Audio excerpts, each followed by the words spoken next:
Olá pessoal, sejam bem-vindos ao curso de especialização em Educação e Tecnologias.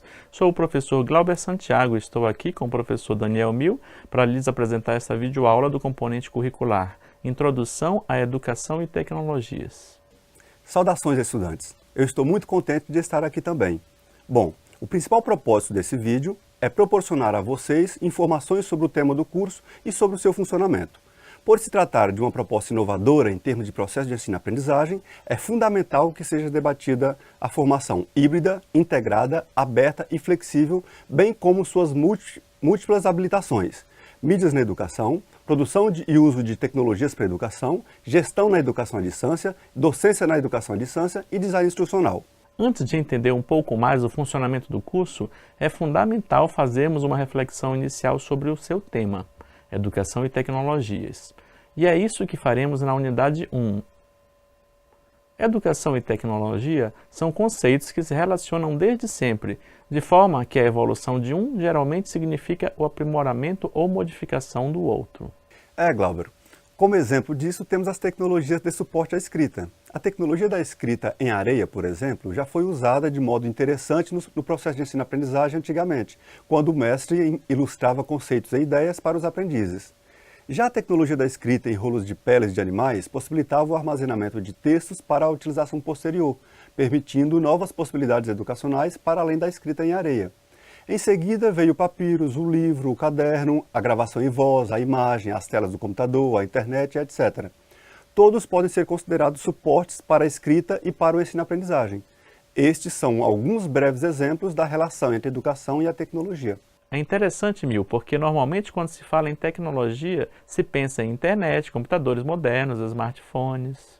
É verdade, mas isso é uma forma equivocada e limitada de pensar a tecnologia e que precisa ser superada por quem se interessa pela relação das tecnologias com a educação. Um especialista em educação e tecnologias precisa compreender que não é a mesma coisa falar de tecnologia ou tecnologia digital. Também é diferente falar de tecnologias de informação e comunicação ou tecnologias digitais de informação e comunicação.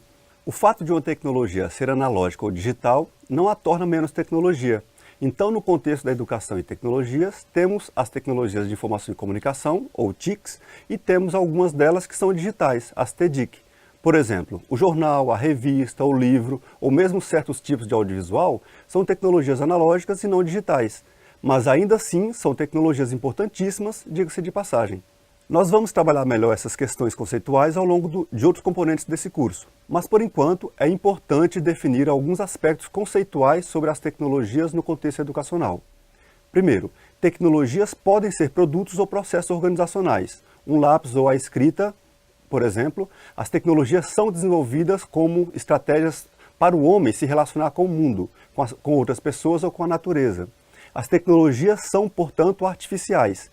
São 3 formas de ver a tecnologia. Enfim, de modo genérico, podemos dizer que a tecnologia é tudo aquilo que é desenvolvido pelo ser humano e para o ser humano. Ou seja, aquilo desenvolvido por nós como estratégia para melhor compreender o mundo e para melhor nos relacionar com ele. Uma definição mais aprofundada de tecnologia pode ser encontrada na literatura. Trataremos melhor do assunto nas discussões do ambiente virtual. Pensando na incorporação das tecnologias no seio educacional, essas várias noções são essenciais para conceber propostas educacionais melhores. Qual a relação entre educação e tecnologias? Não é mesmo, Glauber? Bom, penso que ao longo do curso esse binômio Educação e Tecnologias irá ficar cada vez mais claro, pois estaremos regularmente tratando desta relação nos componentes curriculares do curso. Agora, pessoal, vamos conversar um pouco sobre a unidade 2 do nosso componente curricular, que é Educação Híbrida, Integrada, Aberta e Flexível. Bom, a grosso modo, a educação híbrida ou mista ou misturada seria aquela que utiliza tanto a modalidade presencial quanto a modalidade de educação à distância. Mil, como isso se dará no nosso curso? Bom, Glauber, o curso de especialização em Educação e Tecnologia será híbrido apenas misturando modalidades e não no sentido elementar do conceito.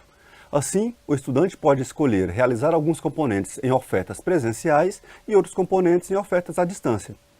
Além disso, o curso se pretende como formação integrada, o que se dá na medida em que integramos no processo de ensino-aprendizagem diferentes modalidades, vários componentes, materiais e conteúdos redundantes, multimídias, pessoas com diferentes formações, interesses, origens, etc. Ok. E do ponto de vista da abertura, da flexibilidade pedagógica, da flexibilidade de espaço, de tempo, podemos dizer que o curso tem uma proposta flexível, Mil? Sim, Glauber, pois o curso foi pensado para atender perfis diferentes, de diferentes alunos em termos de tempo disponível, condições de vida, condições de trabalho, etc. Por exemplo, o curso é baseado em algumas liberdades ou diversidades, tais como liberdade de modalidades para cada componente, pois o aluno pode escolher cada componente se deseja realizá-lo presencialmente ou à distância. Liberdade de matriz pedagógica, ou trilhas pedagógicas, em que o aluno constrói o caminho que deseja percorrer para construir a própria formação. O curso tem também liberdade de conteúdos. Damos ao estudante uma grande quantidade de opções de componentes curriculares, entre os quais ele escolhe aproximadamente 2 dúzias para compor sua habilitação preferida. Também promovemos a liberdade ou diversidade de horários, de lugares, de tipo de certificação, de habilitações, entre outras. Mil, também é importante lembrar que o curso oferece liberdade de foco, pois o curso foi elaborado com 5 habilitações. Bom, toda essa liberdade e diversificação não está sendo feita de forma aleatória, pois, como já dissemos, o curso também foi estruturado de forma integrada em sua temática, em seus componentes curriculares, em suas mídias, etc.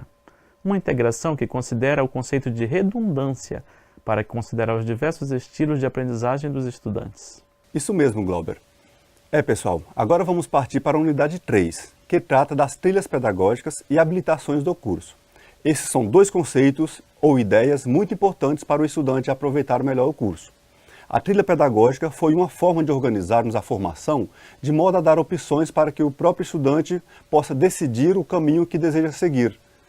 Vejamos o exemplo nessa figura. Observem bem que, por essa figura, que 2 pessoas podem sair do mesmo ponto, trilhar caminhos diferentes e chegar num ponto em que tem a mesma habilitação. Nesse exemplo, a gente pegou 2 pessoas da habilitação Gestão da Educação à Distância.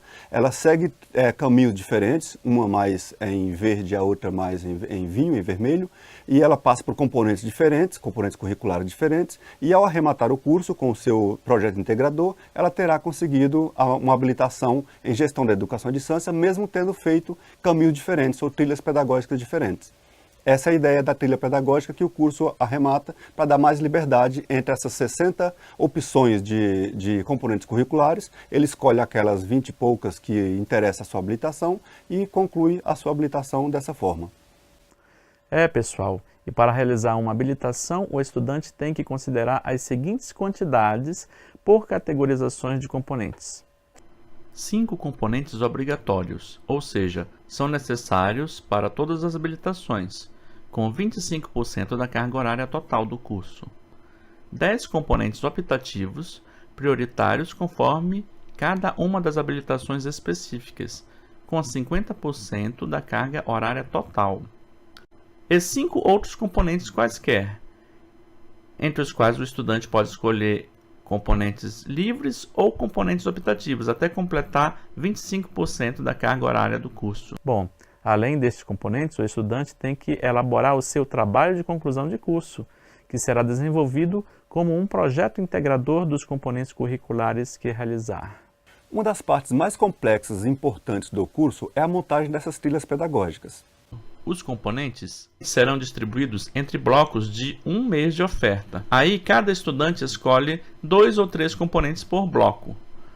No final de contas, ele terá que ter escolhido 20 componentes, sendo todos os 5 OB, ou obrigatórios, 10 OP, ou optativos para sua habilitação, e mais 5 outros componentes quaisquer. Nessa figura, podemos ver, por exemplo, que na habilitação Gestão DAD, indicada na coluna G, apenas o componente Legislação Educacional da Educação à Distância é que pode ser escolhido como um dos 10 optativos para esta habilitação. E vemos ainda que tem outros 3 componentes que são livres e que tem um que é obrigatório. No caso do aluno optar por cursar uma habilitação adicional, deve realizar mais 7 componentes no total, além de manter os pré-requisitos indicados anteriormente para cada uma das habilitações. Bom, pessoal, ao longo da oferta deste componente, vamos discutir esta estruturação com cuidado, para que cada aluno estruture sua própria trilha pedagógica. Bom, pessoal, um grande abraço e bons estudos. Eu também me despeço e desejo a todo mundo muito sucesso. Até mais!